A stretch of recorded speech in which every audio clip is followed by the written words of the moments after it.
香灰烫手到底是倒霉还是挡灾？很多人一边拜佛，一边却连神明最基本的信号都看不懂，结果把菩萨的提醒当成了耳边风。我知道你们很多人家里都供着佛菩萨，逢年过节都要去庙里烧香拜拜。我也知道你们很多人很铁齿，觉得烧香烫到手不就是自己笨手笨脚或者是风吹的吗？在那边甩手喊痛，心里还骂骂咧咧，觉得自己真倒霉。错，大错特错。在真正懂行的人眼里，这哪里是倒霉，这分明是菩萨在急得跳脚，是神明在给你打紧急电报啊！今天我不跟你们讲虚的，我把香灰烫手分成了不同的情况，还附带一套正确的上香仪轨。听完你就会知道，有些烫是大吉兆，但有些烫是在警告你大祸临头。你要是搞不清楚，把凶兆当吉兆，还在那傻乐，那你就是自己往火坑里跳；或者把吉兆当凶兆，吓得半死，那你就是没福气，消受神恩。我先给你们讲个真实的医案。之前我在台北看诊，一天下午诊所里人不多，进来一位50多岁的陈太太，她是我们要诊所的老病号了，平时有个头痛脑热都来找我。那天她一进来，我就觉得不对劲，她的脸色发黑，印堂那个位置就是2个眉毛中间有一股散不掉的黑气，这在中医叫气色，在相术里叫晦气。她一坐下，伸出手腕让我把脉，我就看见她右手手背上靠近虎口那个位置贴着一大块 OK 繃，周围红肿的一大片。我问她，陈太太，你这手怎么了？她苦着一张脸说，哎呀，尼师，今天早上我在家给观音菩萨上香，不知道怎么回事，那个香炉里的香灰突然嘣的一下，一大块红彤彤的火头掉下来，直接烫在我手上，痛死我了。你看我都起了个大水泡，我真是老糊涂了，连个香都擦不好。他一边说一边还要去抓那个伤口，我一把按住他的手，盯着那个伤口看了半天，那个位置正好是手阳明大肠经的合谷穴附近。合谷穴是管什么的？它是管头面部的，也是身体的一个大开关。我再抬头看他的脸，那个黑气越来越重，我心里咯噔一下，这哪里是烫伤，这分明是挡灾。我把脸一沉，非常严肃地跟他说，陈太太，你听我说，今天哪怕天塌下来，你也不准出门。如果是原来的计划，要去哪里全部取消，回家把门关好，就在佛堂里念经或者睡觉，哪里都不要去。他吓了一跳，眼睛瞪得大大的，尼师，您别吓我啊，我下午约了几个姐妹要去阳明山喝茶，计程车都叫好了。我直接打断他说，如果你信我，现在就回家，这个香灰烫手是菩萨在救你的命，你印堂发黑，足有大祸临头。香灰烫在合谷，是强行刺激你的经络，让你痛一下，是要把你从那个要去送死的路上拉回来。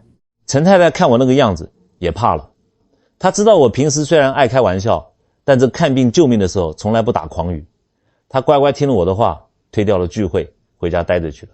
到了晚上，新闻出来了，就在去阳明山的那条养德大道上发生了一起严重的连环车祸，一辆水泥车刹车失灵，撞了好几辆车。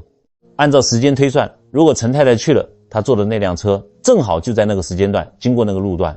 第二天，陈太太哭着给我打电话说，尼师啊，菩萨显灵了，您也神了，我要是没被烫了一下，要是没听您的话，我现在就在医院太平间了。诸位，你们以为烧香是什么？是给菩萨送礼，是把家里熏得香喷喷的。香是我们人界和法界，也就是神佛的世界沟通的天线。当你在诚心诚意祈祷的时候，你的意念也就是脑波是非常强的，你点燃的那一炷香，那个烟雾直冲云霄，它就是一条信号通道。平时这条通道是稳稳当当的，香烟袅袅上升，那是信号良好，神佛在安安静静的听你诉苦。但是如果这个时候这一头的信号突然乱了，或者那一头的神明有紧急情报要给你，这条电话线就会出现异常反应。什么反应？香灰突然炸开，那是那边在拍桌子，香火忽明忽暗，那是信号不稳定。最厉害的就是香灰掉下来烫你。为什么要烫你？因为痛。人啊都是皮痒的，神明在你耳边轻轻说，孩子啊，别出门啊，有危险啊，你听得见吗？你听不见，你满脑子都是股票、麻将、儿孙，只有让你痛一下，你才会瞬间清醒，你的注意力才会瞬间集中到这件事情上。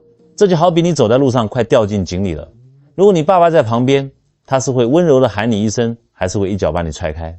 肯定是一脚把你踹开嘛。那一脚踹得疼不疼？疼，但是救了你的命。香灰烫手就是神佛踹你的那一脚。但是诸位要记住了，这一脚有的是踹你躲灾，有的是踹你醒悟，还有的是债主上门来讨债的。同样是烫，烫的位置不同，痛的感觉不同，前后的因果不同，意思完全两样。我也整理了一下，就像我给病人看病要分阴阳表里一样，这香灰烫手大概可以分为10种暗示。我们先讲讲这一脚踹得最重最痛的3种情况。这3种那可不是闹着玩的，是神明在喊停，别往前走了，前面有坑，这叫拦路虎与债主上门。第一种情况叫罪孽现前，神明拦路。什么意思呢？这就好比你去银行贷款，你穿着西装笔挺跟经理说我要贷1000万，我要做大生意，结果经理一查电脑，脸一板，对不起先生，你以前欠了卡债还没还清，你的信用是黑名单。这个时候如果你还想硬闯，银行保全也就是护法神是不是得把你嫁出去？香灰烫手就是那个保全在推你。我在临床上见过一个老板，姓张，他是做土石方生意的，平时为人比较霸道，据说以前为了抢工程还要把对手打伤。后来生意做大了，他也怕了，就想去庙里烧香，求个心安，求菩萨保佑他赚更多钱。结果呢，他每次去上香，那个香灰不是掉在他手背上，就是掉在他那双名牌皮鞋上，把皮鞋都烫个洞。他跑来问我，倪医师，是不是我买的香品质不好？我看着他的眼睛，我说，张老板，不是香不好，是你的人有问题，你的香菩萨不受。诸位要明白，神明不是流氓老大，不是你交了保护费烧了香就能保佑你干坏事的。当你身上背负着沉重的罪孽，可能是你亏欠了别人，可能是你不仅不孝顺父母，还在外面乱搞男女关系，甚至是你是做了违背良心伤天害理的事，你的气场是黑的，是浑浊的。当你拿着香想要把这种浑浊的信息传给清净庄严的佛菩萨时，那个天线会自动切断。这一下烫手是菩萨在跟你说，孩子停下来吧，你求财求福都没用，你现在的当务之急不是求保佑，而是忏悔。你得先去把你欠的债还了，把你伤的人安抚好，把你那颗黑了的心洗一洗。如果你烧香经常被烫，而且最近确实觉得自己做人做事有点亏心，别求了，求也没用，赶紧回家，把你做过的那些亏心事一件件列出来，能赔偿的赔偿，能道歉的道歉，这叫消业。业障消了再去烧香，那个烟才会直，那个灰才不会烫你。第二种听起来有点玄乎，但在我看来这就是一种能量场的排斥反应。你们有没有这种感觉？有时候去某些阴气重的地方，比如坟地、医院、太平间、久无人居的老宅子回来，整个人浑身不对劲，发冷，做噩梦。这在中医叫中邪，在民俗里就是俗称的卡到阴。这就是说明你身上沾了负能量体，或者说是有脏东西想跟着你吸你的阳气。当你带着这一身阴寒之气跑去气场极强的寺庙大殿，或者站在正气凛然的神像面前烧香时，会发生什么？这就是水火不容啊。寺庙是什么地方？那是纯阳之地，是正能量最强的地方。你身上的那个脏东西一进大殿就被神光照得受不了，他要跑，他要挣扎，他这一挣扎，你手里的香那个连接阴阳的火就会乱抖，那个香灰就会不知好歹的掉下来烫你。这种烫跟普通的烫不一样，普通烫伤是热辣辣的痛，红肿一片，这种邪祟烫往往是刺骨的痛，像针扎进骨头里，或者是烫完之后那一块皮肤发青发黑，甚至你感觉那个伤口是冰凉的。我有个女病人，身体一直很虚弱，总是莫名其妙晕倒，她去庙里烧香，香灰掉下来烫到了手腕，她当时没觉得多痛，回来一看，烫伤的地方黑了一块，像个黑眼圈。我一看就知道这是她体质太阴招惹了不干净的东西。神明这一趟其实是在帮她驱邪，是在用纯阳之火烧那个附在他身上的阴物。如果遇到这种烫，别害怕，这说明神明已经发现你的问题了。回去之后多晒太阳，太阳是最大的阳气，多运动，把身体的阳气提起来。如果实在严重，比如晚上老是听见怪声，做噩梦，那就得找真正有道行的师傅帮你看看，做个法事清理一下。但记住了，正气存内，邪不可干。你自己心里坦荡荡，身体强壮，什么邪祟都得绕着你走。第三种是最常见也是最容易解决的，叫疏忽打点，没打招呼。我们老祖宗讲究礼尚往来，你求人办事，事办成了，是不是得拎2瓶酒去谢谢人家？人跟人是这样，人跟神也是这样。很多人去庙里许愿，菩萨保佑我儿子考上台大，我一定回来给您重塑金身，捐香油钱，吃素3个月。结果呢，儿子真考上了，全家高兴的忘了形。那个许愿的人把当初在菩萨面前发了誓忘得一干二净，这就叫许空愿。在神明眼里，你这就是个老赖。我讲个故事，有个老太太来找我看手，她说她去庙里还愿，结果刚把香插上去，那个香炉里的旧香根就是别人插剩下的，突然倒下来，正好烫了她手背上。我问她，你这次去是还什么愿？她说，我孙子满月，我去谢谢菩萨。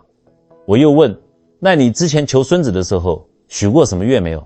老太太想了半天，一拍大腿，哎呀，惨了，我当时求孙子心切，我说如果生个男孩，我就给庙里捐1000斤油，结果孩子生下来太高兴，忙着摆满月酒，我把这件事给忘了。这次去我就带了点水果，你看这就是账没对上。护法神一看，怎么着，当初求人的时候说得好听，现在事成了，你就拿2斤苹果来糊弄，烫你一下，是提醒你，大姐，你是不是忘了什么东西？这种烫通常是很突然的，而且往往发生在你刚进庙或者刚把香插上去的那一瞬间。遇到了这种烫，别急着处理伤口，先站在原地，闭上眼睛，好好回想一下，我是不是许过什么愿没还？我是不是答应了神明什么事没做？如果想起来了，赶紧磕头，菩萨对不起，弟子愚钝，弟子忘了，我现在就去补，马上就去。如果实在想不起来，那就诚心诚意的念叨，弟子若有许愿未还，请神明示下，弟子愿做更多善事来弥补。哪怕你当时没钱还愿，你跟菩萨说清楚，我现在手头紧，但我记得这笔账，以后一定还。神明是通情达理的，怕的不是你穷，怕的是你赖账。刚才那3种是急症，是你欠了债惹了祸。现在我们要讲的是你这个人出了问题。什么问题？一是这张嘴不把门，二是这颗心想歪了。这种情况下的香灰烫手，不像前面那么吓人，但更像是一记响亮的耳光。神明这是在教训你，住嘴，醒醒，别做梦了。第4种叫冒犯冲撞，给你的嘴巴贴封条，这在原来的说法里叫眼罩，意思是神明遮住你的眼，不让你乱看乱说。我把它说得更通俗点，这就是封口费。有些太太平时在家里强势惯了，嘴巴特别碎，到了庙里她改不了这个毛病。我有个病人叫林太太，家里非常有钱，穿金戴银的。有一次她跟几个朋友去一座古庙，那座庙很旧了，佛像上面的金漆都剥落了，看起来有点灰头土脸的。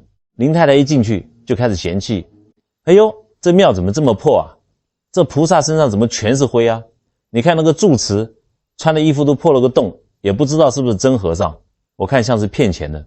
他一边说一边拿着香去点，就在他嘴里还在嘀咕这庙不灵的时候，啪，一大截滚烫的香灰不是掉在手上，而是掉在他那个涂得红红的嘴唇边上，或者是掉在衣服领口里，正好烫在喉咙附近。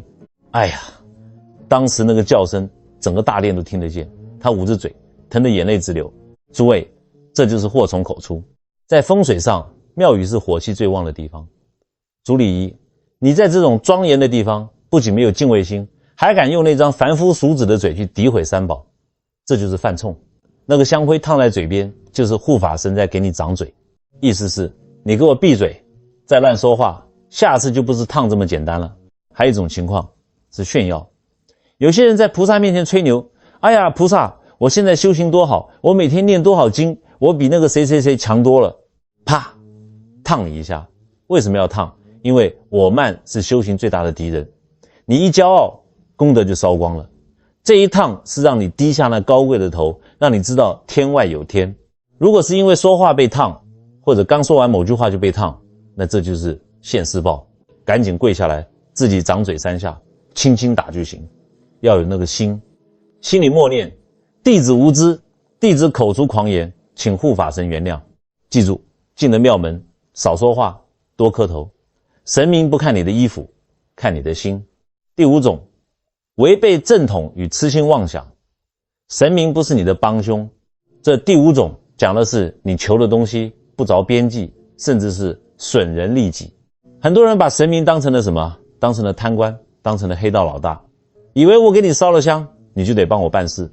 我遇到过一个年轻人，小伙子长得挺精神，就是眼神不正，飘忽不定的。他来找我说：尼师，我最近倒霉透了，我去财神庙烧香，求财神爷保佑我那一只股票涨停板，保佑我对家公司倒闭。结果香灰把我的手心烫了个大泡。我一听，气得我想拿扇子敲他脑袋。我说：你这是活该，你求的是什么？你求的是偏财，求的是害人。诸位，神明是慈悲的，也是公正的。如果你求的是菩萨保佑，让我那个竞争对手明天出车祸，让我当上经理；如果你求的是财神爷，让我中威力彩头奖，我不劳而获；如果你求的是月老，让那个有妇之夫离婚，跟我在一起，这叫痴心妄想，这叫违背天道。当你发出这种恶念的时候，你手里的香，那个原本清净的火焰就会变成邪火。这个邪火神明是不收的，他没地方去，只能反噬到你身上。这种烫伤通常特别痛，叫揪心的痛，而且那个伤口很久都好不了，一直烂在那，流脓流水。为什么？因为你的心烂了。那个伤口就是在提醒你，你的心肠坏了。如果不改，这个烂疮就会长到你心里去。如果你求愿的时候被烫，先反思一下，我求的这个东西是不是太贪了？是不是会伤害别人？如果是，赶紧收手，那是神明在救你，怕你因为贪欲掉进地狱里。神明只保佑努力的人，只保佑善良的人。你想不劳而获，那是做梦。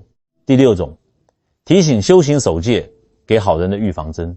这第6种跟前面几种不一样，这一种往往是发生在那些平时还不错，甚至还在修行的人身上，这叫提醒守戒。比如说老张是个居士，平时吃斋念佛，但他最近因为生意应酬，心里在动摇。哎呀，明天那个大客户来了，我是不是得破戒喝点酒？是不是得带人家去那种声色场所玩玩？就在他心里还在犹豫，还没去做的时候，他去上香，香灰掉下来，烫了一下手腕，这一下不重，就像被针扎了一下，很清脆。这叫什么？这叫当头棒喝。这是护法神在提醒你，老张想什么呢？你的戒体快破了，那一步迈出去你就回不来了。这就像小孩子想去摸火，妈妈在他手上轻轻打了一下，是爱护，不是惩罚。这种烫是神佛看重你，觉得你是个可造之材，不想让你毁了修行。如果你是个烂泥扶不上墙的人，神佛才懒得管你，让你去堕落好了。所以如果你平时自律，突然被烫，那要恭喜你，说明神明在看着你，你就像个被老师重点关注的学生。如果被这种清脆的香灰烫了，心里要生感激心，立刻反思最近是不是有什么诱惑在动摇你的心智，是不是想偷懒了，是不是想破戒了，想到了就赶紧斩断那个念头。你会发现那个烫伤很快就好，甚至连疤都不会留。诸位，讲到这里我们已经讲了6种情况了。前3种是挡灾还债，这中间3种是修口修心。听着是不是都有点怕？好像烧香就是去受罪的。别急，老天爷是公平的，有罚就有赏。接下来的4种情况，那可是大大的吉兆，那是神明在给你发奖金，在给你挡子弹，甚至是在给你充电。第7种，所求如愿，神明给你盖了个章，这一种叫所求如愿，铁板钉钉。很多善男信女来问我，尼师，我去求菩萨保佑我儿子考公务员，刚求完香灰就掉手上了，这是不是完了？是不是菩萨生气了？我问他，烫得重不重？当时心里什么感觉？他说烫得挺痛，起了一点小泡，但我当时心里突然觉得很踏实，就好像这事儿定了一样，这就对了。诸位，你们去银行办过业务吧？合约签完了，那个经理拿了大红章，啪的一下盖在纸上，那个声音响不响？那个章红不红？这一下烫就是神明在给你盖章。当你诚心诚意求一件事，这件事是正当的，比如求家宅平安，求父母健康，求子孙贤孝，神明听到了答应了，但他不能开口说话，他怎么告诉你准呢？他就在你手上用香灰给你做一个记号，这个记号就像和尚头上的戒疤一样，那是神佛给弟子的认证。我有个病人结婚10年没孩子，到处看不好，后来他发大愿说如果有了孩子一定常年吃素布施。那天他在观音像前发愿，刚磕完头，香灰掉下来，正好烫在无名指上。无名指是管什么的？在中医里它跟三焦经有关，也跟生殖系统有点联系。他当时没喊痛，反而心里生出一种莫名的喜悦，回来找我把脉。我说恭喜你，你的脉象变了，那个烫是菩萨给你的送子信号。果不其然，2个月后怀上了。这种烫通常位置很特殊，比如手指尖、手心正中，而且烫完之后你心里不会慌，反而有一种定了的感觉。这时候你要做的就是3个字：信、愿、行。相信神明，坚持愿望，然后赶紧去还愿，去行善，别等事成了再做，现在就开始做。第8种，苦海明灯与法界感应，你那是开窍了。这第8种和第10种其实是一回事，叫法界感应、破迷、开悟。这通常发生在修行人身上，或者那些正在经历人生低谷、迷茫得想自杀的人身上。讲个悬一点的，人的身体里是有孔窍的，平时这些窍是被世俗的灰尘堵住的，所以你笨，你烦，你看不清未来。当你在庙里真心祈求指引的时候，神明有时候会用一种强刺激的方法帮你把这个窍冲开。那个滚烫的香灰就是神明的金针。我见过一位搞艺术的，那时候灵感枯竭，忧郁症很严重，他去庙里坐了1下午，烧香的时候香灰掉下来烫了印堂，也就是眉心。要是别人早就吓死了，但他烫完之后突然觉得脑子里轰的一下像炸了一样，然后整个人清醒了，以前想不通的事情瞬间全想通了。那个烫伤的地方后来好得很快，而且变成了一个小红点，像开了天眼一样。这就是苦海明灯，神明是在告诉你，孩子别钻牛角尖了，痛一下醒过来吧。还有一种叫加持，有些老人家腿脚不好，常年风湿，去庙里烧香，香灰掉下来烫在腿上，奇怪了，烫的时候痛，烫完之后那条总是冰凉凉的老寒腿突然开始发热，一股热流顺着经络往下走。这在中医叫艾灸，在玄学叫神光铸造。神明在用他的能量帮你通经络、驱寒气。如果你正处在人生的十字路口，迷茫痛苦，如果被烫了一下，那是神明在给你指路。烫完之后静下心来，你会发现你的脑子比以前好使了，你的心比以前定了。这就是修行人梦寐以求的感应，别把它当受伤，那是勋章。第9种，刻意挡灾，神明替你挨了一刀，这一条最关键，这一条叫刻意挡灾，化险为夷。这是香灰烫手最伟大、最慈悲的一种情况。我泥海下看了一辈子病，算了一辈子命，这种事见得太多了。讲个最经典的案例，有个做运输生意的老板叫老李，那天早上他本来要赶去签个大合约，几百万的大单子，出门前他习惯性的给关公上香，结果呢，那个香炉不知道是不是裂了，就在他插香的一瞬间，哗啦一下整个香炉翻了，滚烫的香灰、烧红的香头全都倒在他的那双脚上。当时那个惨啊，脚面全是泡，连路都走不了了。老李气得要死，合约也签不成了，还要去医院包扎。他在医院里骂骂咧咧，这关二爷也不保佑我，害我丢了大单子。结果呢，就在那天中午，他原本要坐的那辆车在高速公路上遇到了特大车祸，连环追尾，车头都撞扁了，如果他在车上，不死也得残废。到了晚上，老李看到新闻，整个人瘫在沙发上，一身冷汗。他看着自己包着纱布的脚，突然就跪下了，冲着家里的方向猛磕头。这就是挡灾。在中医里，我们要治大病，有时候要用猛药，要让你上吐下泻，才能把毒排出去。在命理上，这叫应劫。你命中注定有一劫，可能是断手断脚，可能是没命。神明不忍心看你死，怎么办？他用小灾化大灾，让你被烫伤，让你破皮流血，让你痛几天，用这点皮肉之苦把你那个死劫给抵消了。所以诸位啊，如果你们在出门前，在做大事前突然被香灰烫伤，或者遇到什么阻碍，比如车坏了，肚子痛，千万别抱怨，那是神明把你那辆通往地狱的车给截停了。如果发生了这种事，立刻停止当下的行程，既然受伤了，就顺理成章的休息，不要心生怨恨。你要是在心里骂神明，那就是不识好歹。事后观察，过了那几天，你再去看看原本要做的事，往往会发现那里头藏着巨大的风险。最后记得去庙里还愿，买最好的水果，去谢谢神明的救命之恩。诸位，这就是香灰烫手的10种暗示，从拦路虎到挡灾符，从骂你嘴欠到夸你修行。好，你看，同样是烫，里面的学问大不大？但是知道了这些还不够。我看很多人上香，那个姿势简直是乱七八糟，拿着一大把香，像举着火炬一样，有的还用嘴去吹香火，有的把香插得歪七扭八。你想，神明保佑你，连个电话线都接不好，怎么行？现在我要手把手教你们正确的上香仪轨。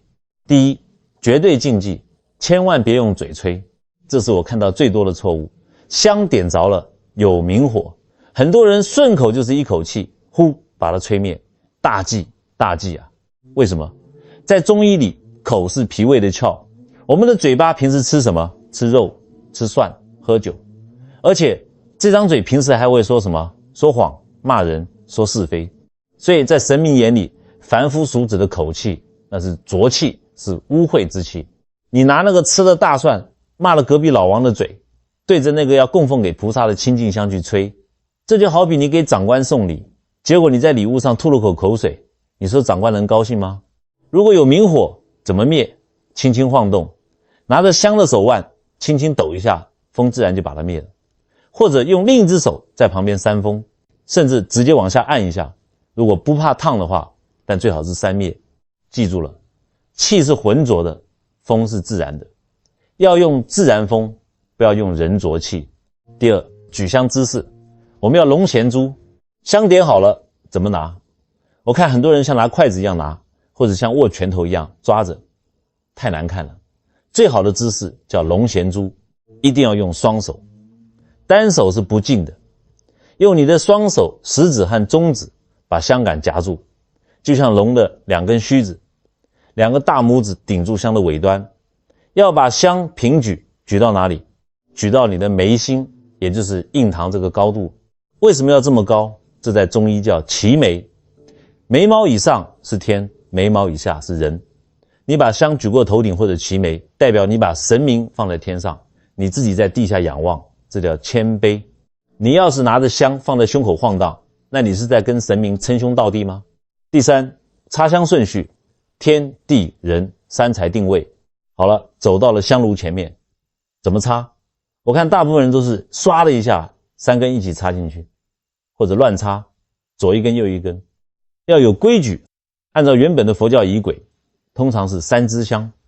这3支香代表什么？代表佛、法、僧，也代表天、地、人。我教你标准动作。第一支香先插在香炉的正中间，心里默念供养佛或者供养天，这是立定乾坤，把主信号塔竖起来。第二支香插在第一支香的右边，是你右手的方向，心里默念供养法或者供养地，这代表你尊重规矩，尊重自然法则。第3支香插在第一支香的左边，心里默念供养生或者供养人众生，这代表你希望众生平等，大家都好。注意，这3支香之间不要离得太远，也不要贴在一起。太远呢叫离心，贴太近了叫增香，容易着火，大概留个1寸的距离，整整齐齐，像士兵列队一样。神明一看，这人心里有数，办事规矩。还有最后这一点是很多人忽略的，大家插完香，拍拍屁股就走人了，或者直接跪下去就开始求发财，求发财。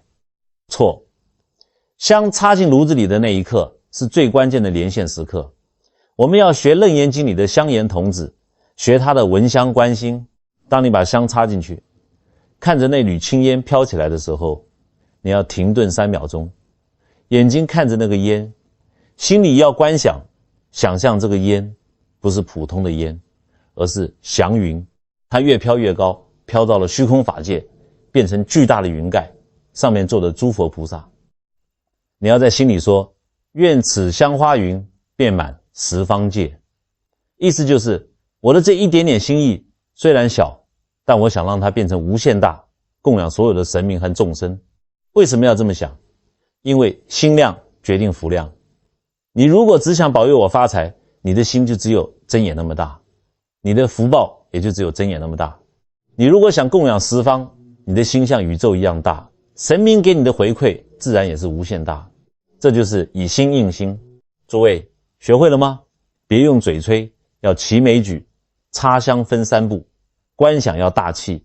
这4步做到了，你的香就是真香，你的求就是真求。讲了这么多，又是吓人的拦路虎，又是救命的挡灾符，还教了你们怎么拿香，怎么插香。现在规矩讲完了，我要讲点道了。很多人问我，尼斯，我也学会了怎么拿香，我也天天去庙里磕头，为什么我还是不顺？为什么我家里还是吵吵闹闹？诸位，我告诉你们一个秘密，神明看重的从来不是你那把香有多贵，也不是你那个头磕得有多响，神明看重的是你那颗心。我在临床上见过太多人了，有的人在庙里挥金如土，捐几十万修庙，回头却对自己公司的员工苛刻的要死，对家里的老婆孩子冷言冷语。这种人他烧的不是香，是烟雾弹。他在试图用钱来贿赂神明，掩盖他那颗自私的心。这种香烧得越多，罪孽越重。还有的人像我之前遇到的那个捡回收的老太太，她买不起高香，就采了一把野花，恭恭敬敬地放在佛像前。她求什么？她求愿天下人都平安，愿我那生病的老伴少受点罪。这一把野花在神明眼里比那1万块钱的高香还要香。诸位啊，最好的风水其实就是人心，最好的供养其实就是孝顺。你们不用跑那么远去求佛，你们知不知道你们家里就坐着2尊活佛，那是谁？那就是你们的爹娘。如果你们对家里的父母大吼大叫，不给好脸色看，却跑到庙里对着泥塑的菩萨磕头流泪，这叫舍近求远，这叫颠倒黑白。连生你养你的活佛你都不拜，神明怎么会保佑你？所以我最后给你们开个方子，回家去对父母说话轻一点，给爱人倒杯水，对孩子多点耐心，把你那个家搞得和和气气，暖暖洋洋的。那个家和万事兴的气场就是最强的金刚罩。